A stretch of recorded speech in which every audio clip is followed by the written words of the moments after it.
Hi, this is Priyanka Chopra and you're watching Channel Y.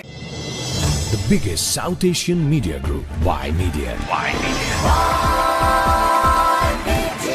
Y Media Group, established in 2001, is a media company with a 360-degree approach in reaching our audience over 5 platforms: television, radio, newspaper, online news portal, and mobile app. Y Media has newspaper, midweek, radio, South Asian pop. Hi, I'm Amitabh Bachchan and you're listening to South Asian Pulse. Hi, this is Amir Khan and you're listening to South Asian Pulse. अब हर दिन सुने GTA का number 1 radio station FM 91.9 All English 24/7 television network and Y Media Plus.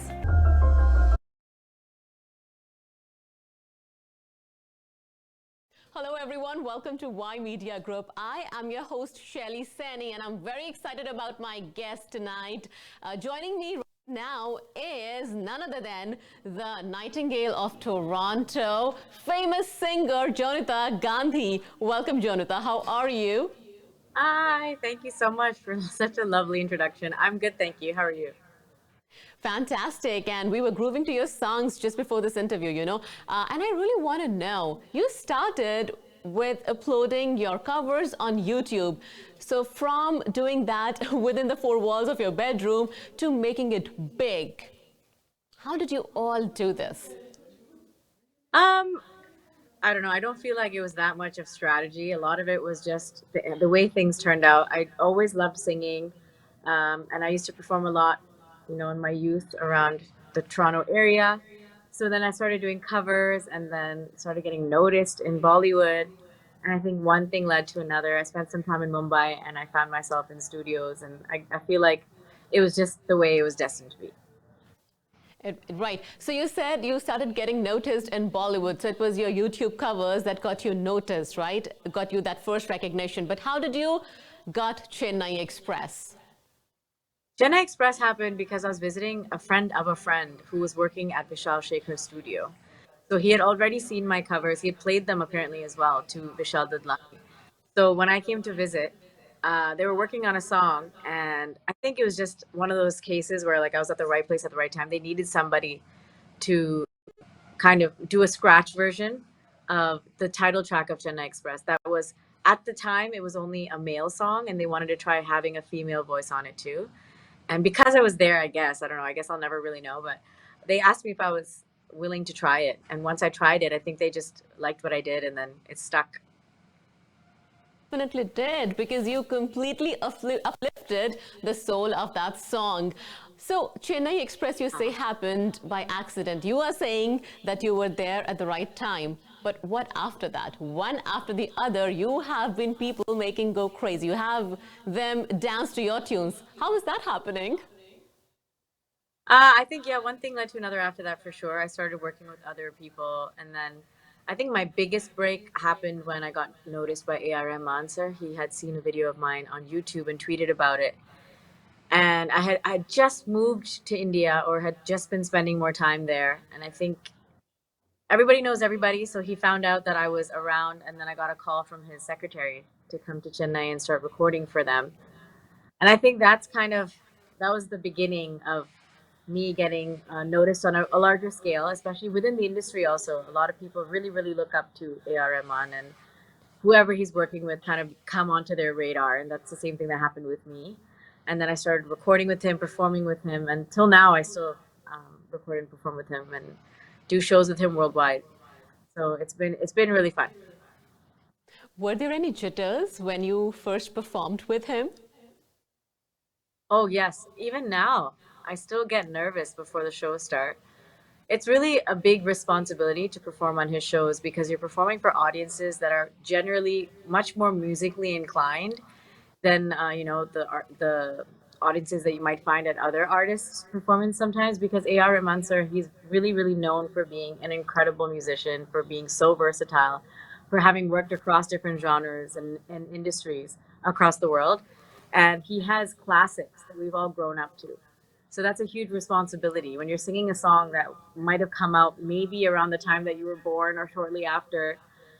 it's a huge responsibility. There are people who know every single note. They know every single word and inflection that was there in the original, and they heard it so many times that that's what's in their body, and that's what they're looking forward to hear when they come for his concerts.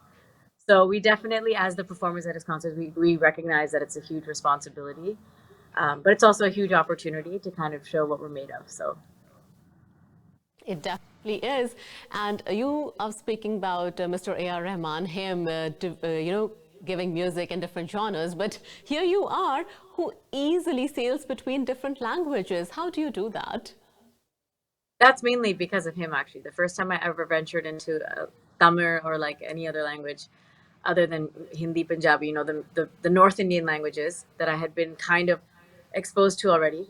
I think he gave me my first shot of recording a Tamil song. So big thanks to him, because from then to now, I feel like I've grown a lot in that scene. And, a lot of my fans now only know me for my Tamil songs.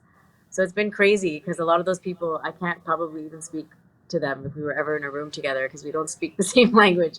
But I could sing for them and they'll feel it. So that's the power of music. That's one thing that surprises me, because you connect deeply with the audience of the language that you don't speak. So tell me the process. How does it go? Do you first understand the entire song just so you can pour in the emotions that are needed?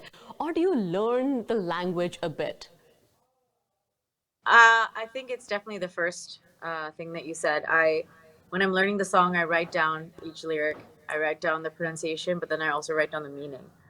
And then I also get an idea of if it's a film song, what's going on in the film, what's the thought behind, the actress who's going to be on screen during the song, what's going on in her life, all those kind of things. They generally give me a general brief, and then only do I sing the song, because then, like you said, that's how I know which kind of emotions to put into each line. And through that process, because now I've sung more and more for Tamil songs and films, I've started to learn a few words here and there, but I don't know the language. I couldn't speak it yet. Not yet. Yes, I like it. All right. Let's take you back to the years when you started singing. How did your parents respond to that? My parents are huge music fans, music lovers. My dad was a guitar player and singer in his college band.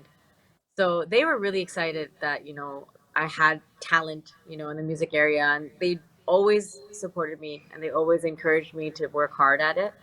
We all thought it would be kind of like a hobby. It would be something that I would do on the weekends, and then I would be studying or doing a job otherwise. But it slowly grew into something much more, and I think they are equally excited as I am. I think my parents are my biggest fans, so I'm really that's blessed. so sweet. And the right support you need in life. But you didn't jump to music right away. You did finish your health science degree and then your management as well. Yeah, I did 2 undergrad degrees, a concurrent program, HBA and BHSC. So was that an encouragement from parents that, you know what, you need to have your at least graduate degree and then move on to a career into singing, because who knows? 100%. There was their influence.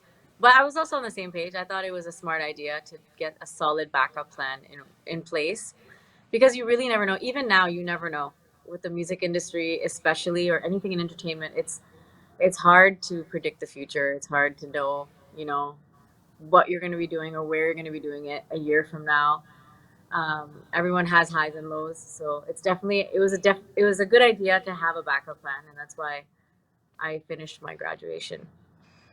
Well, it surprises me a bit when you say you never know what's going to happen. At a stage where you are in your life, I mean, you were there, the singer at the IPL finale. You are in IFA. You are collaborating with artists. You make people groove to your voice. This coming from you, what's the source? What's the reason, if I may know? I just think that nothing lasts forever. And I want to be aware of that, because that also inspires me and pushes me to work harder and make the most of the time that I have. I think that's mainly it. I think it's normal for humans to reach a certain place and then want to strive for more always. There's never, like a point where we're like, okay, I'm done. And I think that's just basically the mindset behind what I said.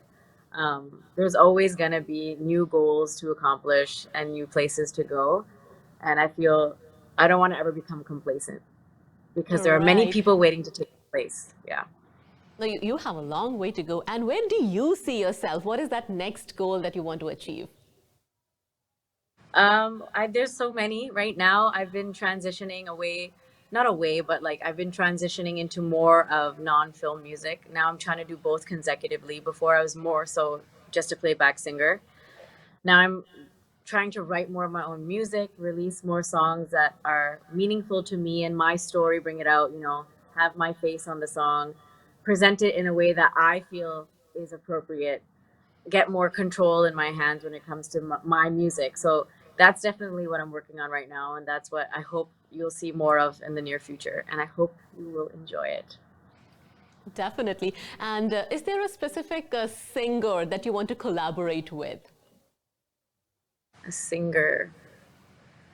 There's so many. I don't know. That's a hard Name a question. few. I would love to collaborate with a lot of the people who I've already worked with in the film space, but I would love to work with them in an independent space. People like Anirudh, people like A.R. Rahman, people like Arijit Singh. I think it would be really cool to create music with them, not just for a film, but something that represents us as people and put it out. It would be really cool. Outside of India, also, I have so many, people I'd love to work with. One person who comes to mind is Bruno Mars. I've been such a big fan of his for so long, and he's such an amazing songwriter, producer, singer, performer, dancer. Like, he does everything. He plays all the instruments and everything too. So it'd be really cool to ideate with him and come out with something, but just putting it out in the universe. Let's see one day. Oh, yes. Well, you have set the waves moving. Who knows? And it'll be super exciting to see you collaborate with him and many more. And you know what? Here we are talking and asking you, who do you wish to collaborate with? But you know what? There are going to be so many in the future who are going to say, I want to collaborate with Jonita Gandhi. This is our wish for you. And with this, I would like to say thank you so much for your time, and you certainly opened a different side of yours, and it was really nice to talk to you. We wish you all the best. Thank you so much. I really appreciate your time. Thank you so much. Cheers. See you next time. Sure. Thank you. Bye. Take care. Bye. With this, it's a wrap on our special interaction with Jonita Gandhi. I hope you enjoyed it as much as I enjoyed interacting with her. But stay tuned with Y Media, because the news and views continue. Hi, this is Priyanka Chopra and you're watching Channel Y.